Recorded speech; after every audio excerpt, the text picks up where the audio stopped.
movie. So, reviews for the Borderlands movie are out. Oh, God, and no. they are not good, which is exactly how I called it when I watched the trailer, what, 4 months ago now or something like that? I don't want to see this roadkill. It is.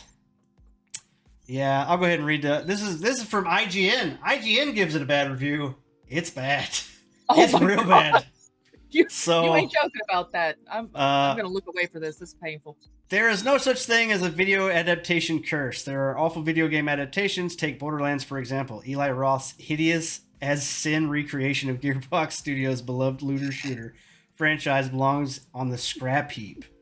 I'd call it cosplay the movie, except they insult the professional cosplayers who have miraculously transformed into Mad Moxie, Tiny Tina, and other Vault Hunters with award-winning results. Roth's inexcusably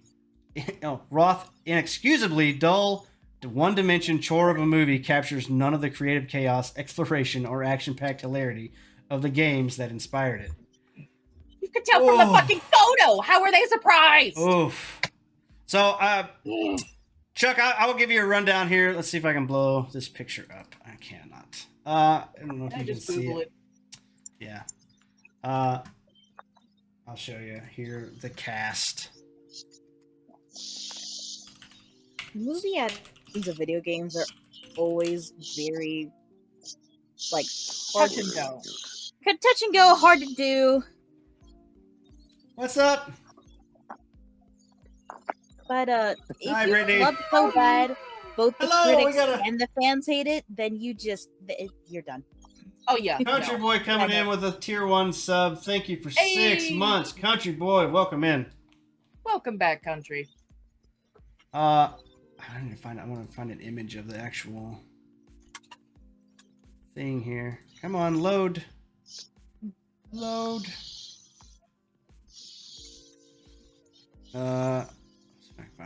Anybody say Rings of Power this year yet? Oh God, no. Nope. I stopped watching Marvel after Endgame. Well, that one. Oh, I have to watch. Rings of Power was Lord of the Rings. Oh. Yeah, do you see how far out of touch I am? No. You said Rings of Power, and I immediately thought fucking 10 Rings movie. It's like, no. Man, why are these pictures so pixelated? What the hell? Because it's as shit as the show itself. I don't. Maybe it's Firefox. I don't know. Like, trying to blow these pictures up, they're grainy. I haven't used Firefox in years. I always use either Google or Opera. I know a lot of people don't like Opera because it. Well, I wanted to use something that wasn't my Google, that wasn't linked to it. You use Opera. Sing Opera. Opera. I thought Opera had its own thing, like its own problem or whatever. I can't blow up, man. Everything's got problems. Yeah, I have problems. I have a lot of problems. Be able to see these pictures very well. But anyway, all right, I'll just blow this up and see if I can get it any better. But basically, so Chuck, I'll tell you, Kate Blanchett is playing. Why did I just forget her name? Lilith, right? Yeah. Yes, Lilith. Lilith in the game is mid-20s. But you got Kate. Good girl. Sit, Maine. Sit. I am sitting. Sit harder. Hello, look at the puppy. You can have death by chair if you sit any harder. Oh my goodness. Oh, baby. That's so adorable. Steal the baby. I will steal it. Oh, adorable. If you hear the sound of bees, it's me. Adorable. So yeah, Kate Blanchett plays Lilith. Lilith is a mid-20s character in the game. Jamie Lee Curtis plays Tannis. Tannis is an early to mid-30s character in the game. Kevin Hart plays a soldier named Roland. Roland is a big buff soldier played by Kevin Hart. Doesn't make any sense. Tiny not Tina. Even half the size of Roland. I'm sorry, Kevin. Yeah. You need platform boots, baby. This person playing Tiny Tina okay, I guess. Jack Black is Claptrap. Sucks. Jack Black is terrible. This guy looks good. The guy who plays Krieg looks fine. That's the only good casting, like of the whole shirtless movie. man looks great. Yeah, this big dude here playing Krieg looks great. Yeah.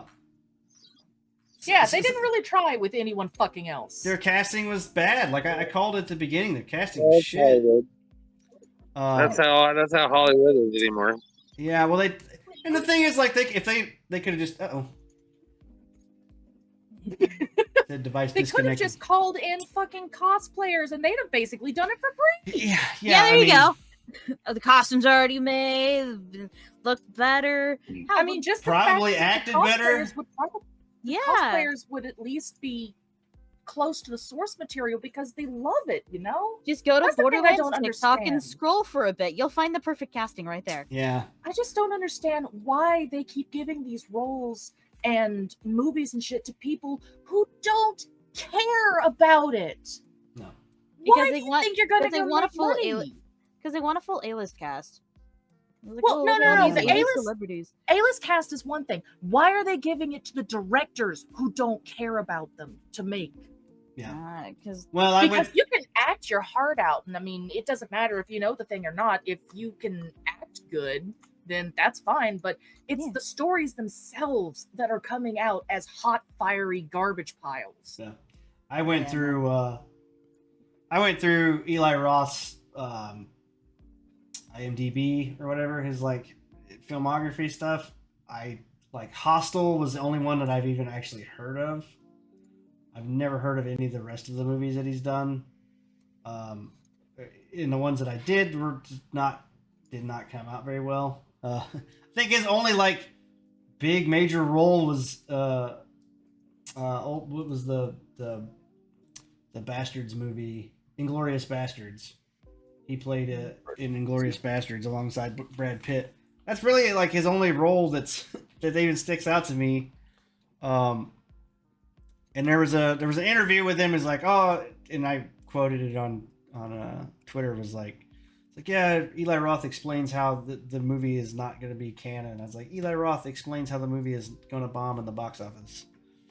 Because that's exactly what it did. The film operates like Borderlands 101, focusing on Cate Blanchett's grumbly bounty hunter Lilith. Grumbly bounty hunter? I guess. Roth and co-writer Joe Crombie replacing original co-writer Craig Mazin, whose name mysteriously vanished from the project in 2023. He probably saw this as a shit show and left. Interpret Gearbox's interplanetary world building in a disappointingly linear fashion. All the excitement of traversing Pandora's skag-ridden territories and Psycho Outpost is jettisoned as Roth boxes his characters into a single mission. Lilith is hired by business titan and arms manufacturer Atlas Edgar Rodriguez to find his daughter on Pandora, and that daughter ends up being the dainty demolitionist Tiny Tina. Really? There's a relation? But Tina her parents are dead. Yeah, then they weren't Atlas. She's not a daughter of Atlas. No, she was just anyway. Were but they comicals? Everything bad about this is why the FNAF movie was delayed for 6 years, because they wanted to make sure they found a director that was actually passionate about the project, which took a while. I like the FNAF movie. It did good. Mario did pretty good. Mario hit a billion. That's what I mean. It's not impossible. Yeah, that's what I mean. They took 6 years to make the goddamn movie. I would rather it was supposed to come out in 2017. Yeah, I would rather them take a long time too, which is what they did, and they ended up coming out with something great, even if the critics don't agree. Critics can suck it. They don't know what it is. Well, the critics are all shills and paid for patsies anyway, for the most part. No, I personally, I loved FNAF movie. I finally got to see it recently, and I'm like, oh, yay. Have you seen the teasers for the FNAF 2 movie? Like, we got to see the molding for Kojiga. Yeah, they're making 2 and 3. Okay, wait. the first day in box office, the movie cost $20 million to make. They immediately broke even and we're able to fund the next 3 movies. We were originally going through FNAF 2 and 3, but no, they're like, you know what, we have enough for the 4th. Why not do the first 4 games? Because that was the original. Perfect. We'll see. I mean, there's a point where it can be too far. Hopefully they keep the momentum going. Oh no, you're too zoomed in. But yeah, I'm dying on my tower defense. Hang on. They've already completely funded FNAF 2. Well, yeah, I'd heard that. Well, I knew it was like low budget and did good, which is exactly how it should be because the game was kind of a low budget game. You know what I mean? I think Scott said he made it in like just a few weeks. Like he modeled for FNAF 1, he modeled Bonnie and Freddy in the same day, in one day. Yeah. Well, and Bonnie gave him nightmares, which is why Bonnie gave so many people fucking nightmares. But I have to laugh that out of all the animatronics, the most unhinged is fucking Cupcake. Who everyone called his official name is Mr. Cupcake, but everyone called him Carl, and I still continue to call him Carl because let me finish this here, and then we can. Sorry. No, you're good. You're good.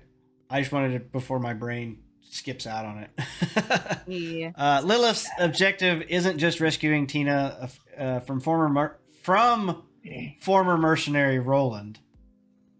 So wait, Roland but they're supposed to be what? Wait. And Psycho Krieg. There's also an ancient Iridian vault. Okay. Lilith's objective isn't just about rescuing Tina from former mercenary Roland and Psycho Krieg. So I guess they have Tiny Tina for whatever reason. Okay, I'm gonna write down my questions, that way you can finish reading. Okay, there's an ancient Iridian vault, and Tina might be one of the 3. She's the key to everything, girl. Literally, fucking tired ass trope. Ross movie bends together plot points that span the Borderlands timeline, but the experience is regrettably simplistic. It's only a matter of time before Lilith, Tina, Roland, Krieg, and everybody's favorite mouthy robot, Claptrap. Not favorite mouthy robot. I like Claptrap. He's fine, but like, why? They really did overplay Why him. not just get the actual voice actor that did Claptrap? I think he didn't want to come back. I think that was the issue. Well, there's been 2. There's that. I want the OG. Yeah. From a Vault Hunting Squad between the adversarial Crimson Lance soldiers led by Commander Knox, Janina Gavankar, Janine. I don't know how to pronounce that. Janina? Is that how you pronounce Her name is now Janine for the future. Janina Gavankar, the massive threshers that could swallow a hunter whole. The mission seems daunting but any challenge they face breezes by with deflated stakes. Lilith lucks into a crucial artifact by opening a single drawer, while Roland avoids what should be a certain psycho-inflicted death off camera, neutering any sense of peril, which is likely the gameplay on God mode with infinite lives, except these characters don't even take damage, so what's the point?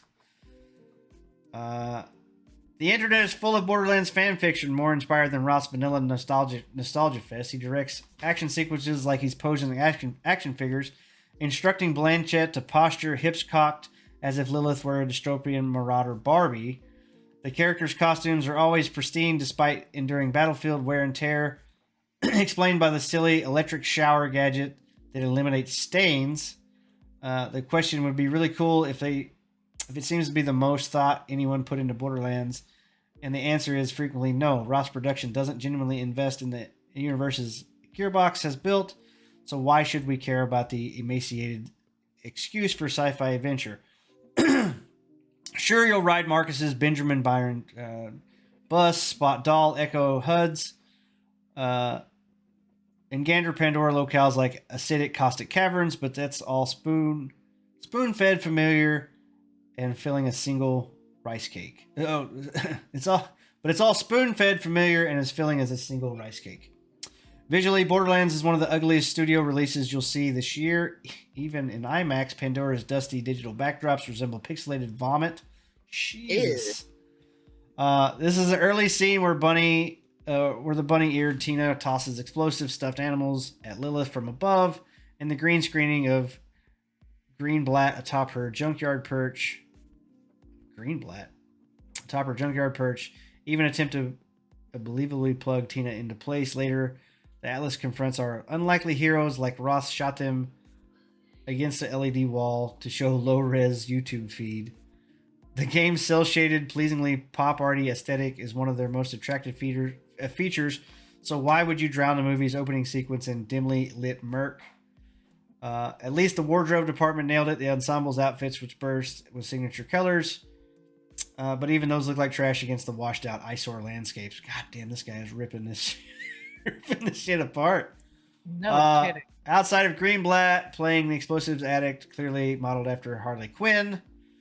Oh god, here we go.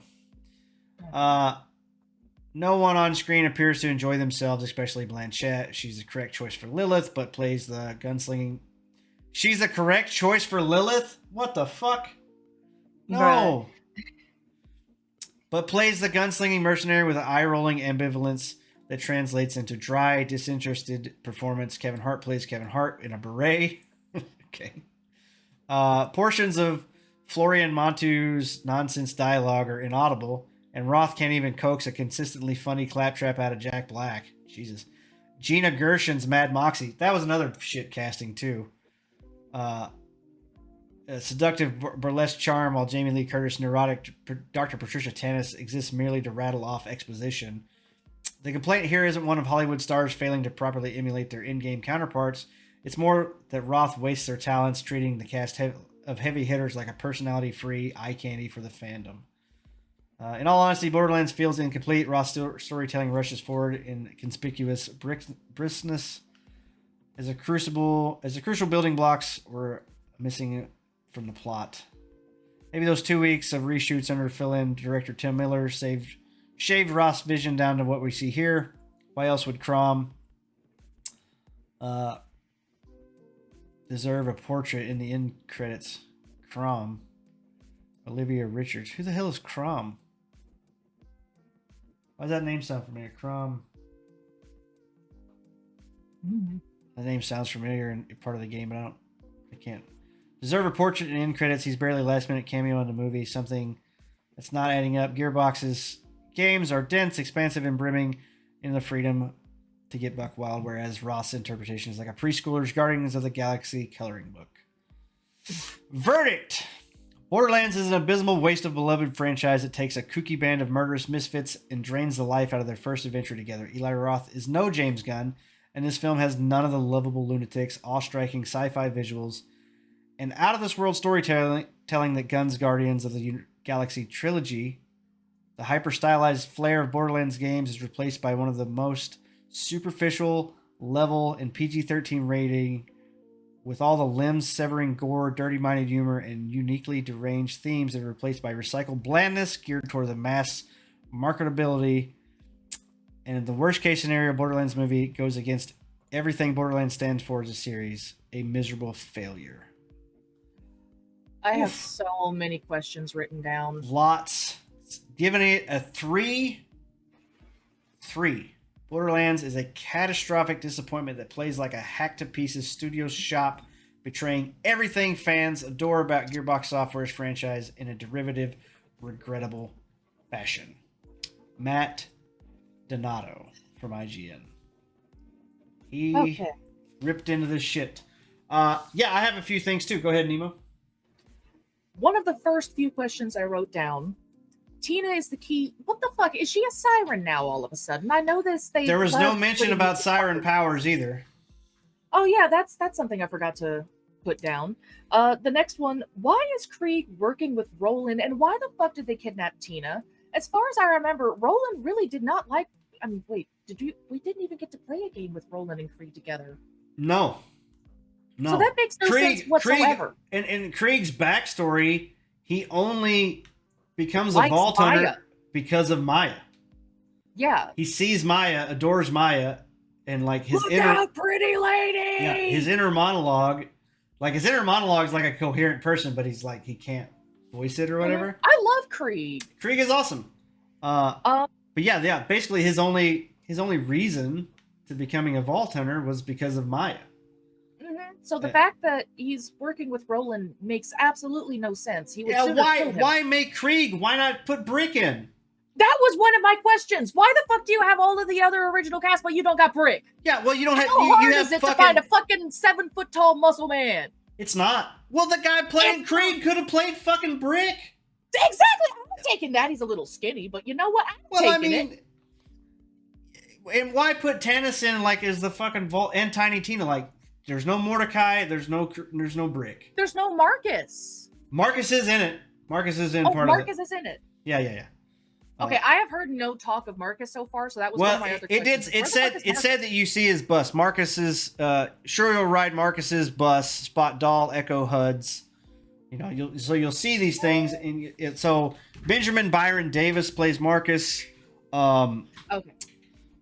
Yeah, but he's in there, but he's he's an NPC character just like in the games or whatever. But at the same time, like playable characters. Well, that takes out one check. There's no mention of siren abilities. Doesn't mention any of that kind of stuff. Where's Handsome Jack in all of this? Don't know. I know Handsome Jack was mostly in 2, but seeing as how they've got Krieg in here, well, we have to take into account that they are adding Borderlands 2 characters. So where's Handsome Jack? They were going against the Crimson Raiders, the original Crimson Raiders, which was the original boss in Borderlands 1. Who would have playing that? It says here. Yeah, they go against Commander Knox, Janina Gavankar or whatever. Yeah, the Crimson Lance. So in 2, Roland takes over the Crimson Lance, basically, or they become the Crimson Raiders or whatever at that time, or something like that. So you got. So there's that, which makes sense.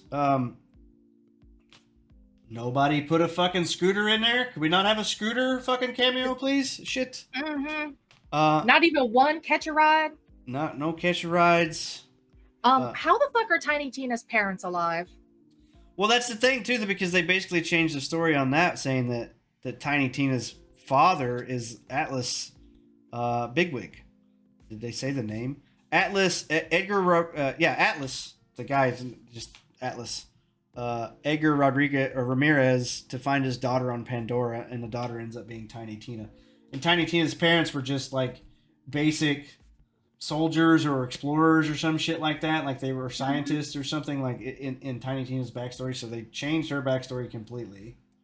The timeline, the split between. Oh, and here they talk about how there's like no stakes or whatever, like watching gameplay on God mode with infinite lives.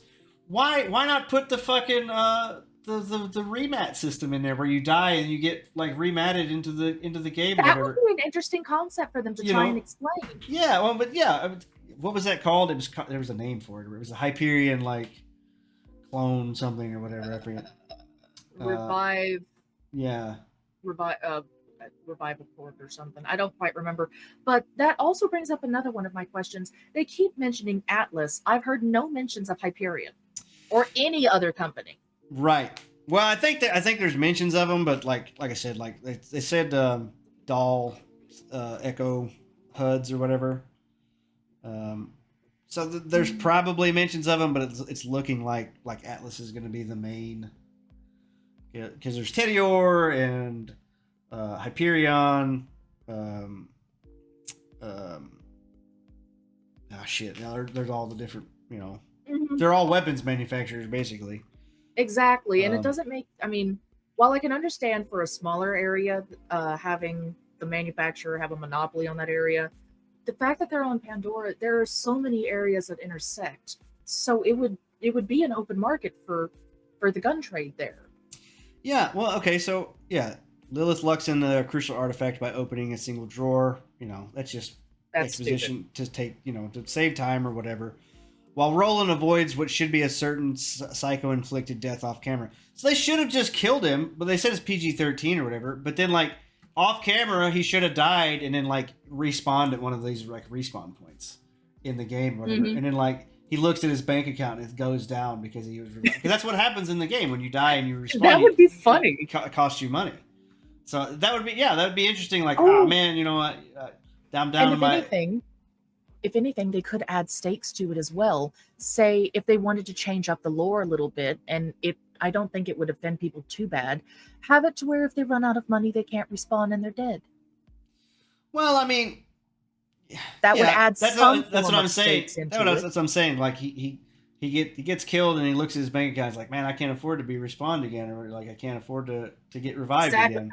I can't afford to be shot in the face again. So. And I'm then, too like, handsome also when for you, this. I think also if you're shooting an enemy, like they should, when they fall back, they should throw their weapons in the air, like they explodes out of them when they die in the game, when their loot drops. All their stuff flies out of their pockets. Like that would have been a funny homage to what happens in the game. You know what I mean? He shoots Aggressively a guy, like throwing money in wads every of cash direction. in his gun and ammo fly out of him or whatever. So many things they could have done that would have been comical. Yeah, man. I think honestly, like, I think a group of cosplayers could have made a YouTube. I think they could have made a YouTube series way better. YouTube poop that would be better than this. They could have done something way better. And see, this doesn't say it, but I'd heard today that the budget of this movie was $100 million. Oh God, what did they spend it on? Well, the actors for one. Disgusting. Yeah, the actors was a big one, but then also, they said it's on track to make like $14 million opening weekend, or like it's gonna lose its ass. Are they sure about that? I don't know. Like I said, it's crazy because like these are early reviews are not good. Like at some point in time when it first popped up, like it was at 0% on Rotten Tomatoes.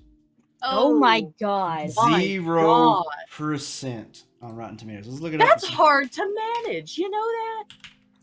Jesus. For folks who haven't used Rotten Tomatoes before, getting a 0, you might as well just not post the fucking thing. It may become the lowest. Rotten score right now is 6%. It's about to go down when a bunch of fans add their stuff. Tomato meter at 6%. Audience score at 51%. There may not be enough reviews for audience score to reflect the true thing of the audience. Yeah, I don't know. It says now in theaters, so you can go and watch it now. 47 critic reviews and there's 72 audience reviews. So gotta wait till that number gets into the thousands. You can watch this trash heap in theaters, guys. Yeah. There are still many cinema turkeys headed for our way before the year closes, but this sci-fi gobbler mixes inept directing, terrible writing, and indifferent acting, and a god-awful CGI into such a stupefying boredom. It feels like nothing could top it for badness. That is from Peter Howell of the Toronto Star. Excuse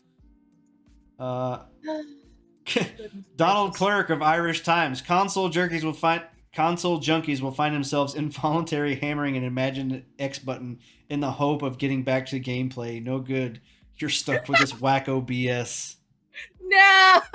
Don't take our X button, please. New York Times. Amy Nicholson of New York Times. Like the original first-person shooter game, Borderlands is set on a junkyard planet named Pandora that was once the home base. It was once home base for an advanced alien species, but has since been overrun. So this is like by violent marauders and women with formidable push-up bras.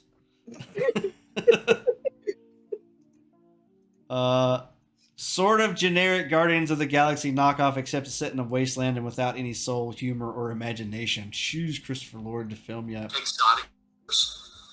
Water. I saw what you were The trying film to itself is a clunky old ship trying to present itself as new, with a generational distance between those steering it and the target audience.